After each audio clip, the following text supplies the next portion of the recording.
May is the month Justin Timberlake won't shut up about, the beginning of summer, and PlayStation Plus subscribers eating good. I mean, look at what is on offer. This is genuinely baffling in the best way and completely blindsided me. Starting out, I decided to play Warhammer 40k Boltgun like the 30-plus-year-old white man that I am.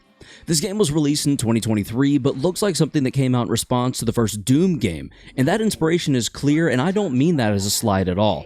The pixel art is genuinely beautiful in a brutalist, bloodshed kind of way. The game starts with Darth Vader's mom telling you to go explore some alien taint. I'm not kidding. Taint. Once you land on the planet, your job is simple. Kill the heretics.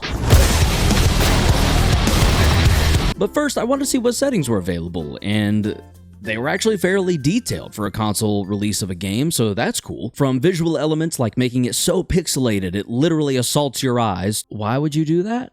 Or why would you decrease it? Sorry, that looks awful. To accessibility options that just straight up unlock everything if you're just here to end the lives of the vaguely demonic alien populace. A warning about that latter option. If you give yourself all of the guns but then decide to turn it off, you still just kinda keep them. Did it go ahead and give me all the guns?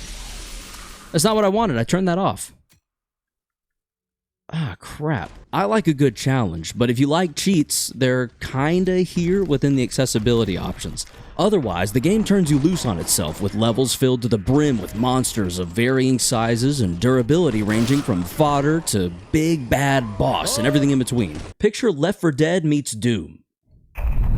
For most of my time playing, the game introduced me to key-based progression, wherein I simply had to murder my way to a key that was color-coded to the door that either led to the next area or the end of the level. Leading you to each key could be your own wits, but if you're anything like me and lack a sense of direction, then using the game's navigation guide to find the current objective can go a long way in keeping the progression satisfying and consistent. I could have swore I came up here from somewhere. Passage plotted, reliance. Oh, okay. The simplicity in the end of said levels makes this very easy to get lost in once you've been presented with how satisfactory, or not, your performance was on the previous level. Site purge, standards acceptable. Shut the... acceptable, bitch. A single button is all it takes for the next level to start with seemingly no load times whatsoever, allowing the momentum of murder to continue. If you're good enough at Halo and Doom-coded FPS, then that momentum seemingly doesn't stop. Problem is, I'm slightly average at them at best, and I got heavily stalled on the purge areas. No! Essentially, you just kill. The problem with that is there are enemies flooding in from all sides, spawning frequently and in random spots. Those enemies are also highly varied. Some of them you kill by simply running into them quickly enough. Others, like the Plague Toad, will take 3 weapons worth of ammo, 2 grenades, and your sanity.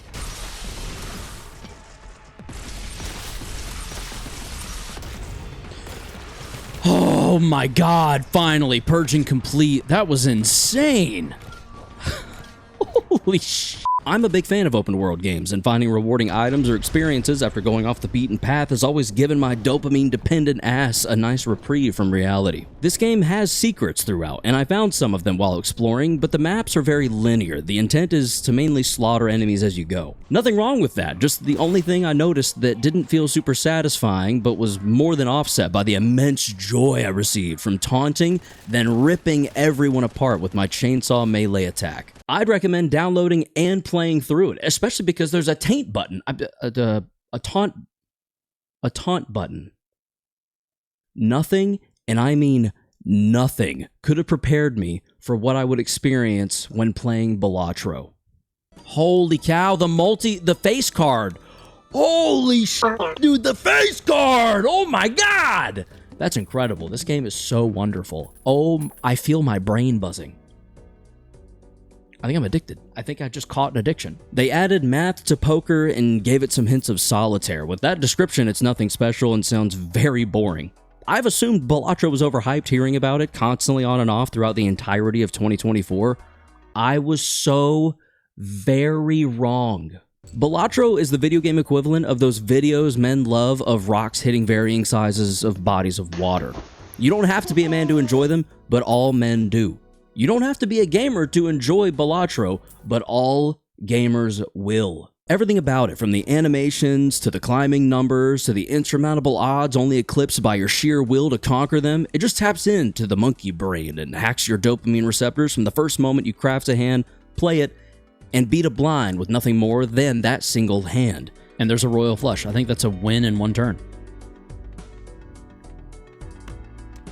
3, 4, 5, 6, 7. Straight flush. Oh, straight flush, not a royal flush. I'm sorry. Sell your sun card. Thank you, Asmeme. I appreciate the input there. Add on to it that you beat your first run with the assistance of your chat, and you have a recipe for someone like me who played it for free on his PlayStation, then immediately turned around and bought it on his phone to be able to play it when and wherever he wishes. Hilariously, trying to describe anything about this game would just cause confusion and probably make you wonder what's even so great about it. Let me show you. In this screenshot, I had the following jokers: Four Fingers, Shortcut, Crazy Joker, Constellation, and Baseball card. With those cards, I could make a straight with only 4 Skip cards. every other Skip card. every other card times Four, every four, straight five, I then. then. Constellation based on Shortcut, planet cards. Constellation from being baseball uncommon. cards. You get it, right? It's insane. The numbers get bigger the more you play and get better at it, and on top of all of that, it's a roguelite, so there's no real pressure in losing. Just run it back and try again with more knowledge and cards unlocked. If you've ever played Balatro, you don't need me to tell you just how fantastic and flawless it is. If you haven't played it, download it now. Keep climbing, baby. Keep climbing, keep climbing, keep climbing. Come on, come on, come on, come on. Come on, motherfucker! Let's go, 46 million! Don't have a PlayStation? Buy it on whatever platform you own, be it PC, Nintendo, mobile, Xbox. I don't care. This isn't a game you regret buying. This is a game where you regret having a life and bills to pay instead of doing nothing but Balatro runs until your thumbs ache. Ark Survival Ascended is what happens when Jurassic Park and GTA Online make sweet, passionate love and produce the most batshit, balls-to-the-wall game you should definitely play. There's, oh yeah, see here, they're getting ready to square up with all these electric dinosaurs. The winged dinosaur up there is good for, like, flying around. You can literally fly on its back. Oh, he must be really injured.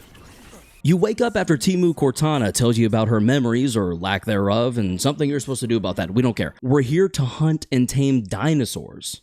That's right, in this game, you level up your character, learn how to make the basics of a structure, some narcotics, and you can get right to putting literal ancient creatures to sleep, slap a saddle on them, and then make them your little pet. You can breed them, feed them, kill them, ride them. The options extend all the way to forced incest for better stats and colorways, like some kind of Song of Ice and Fire. You can do all of this solo if you're ashamed of chasing stats, or with others if you feel better about the degeneracy if you were just participating. That's right, you can join a public server or make your own and invite your friends.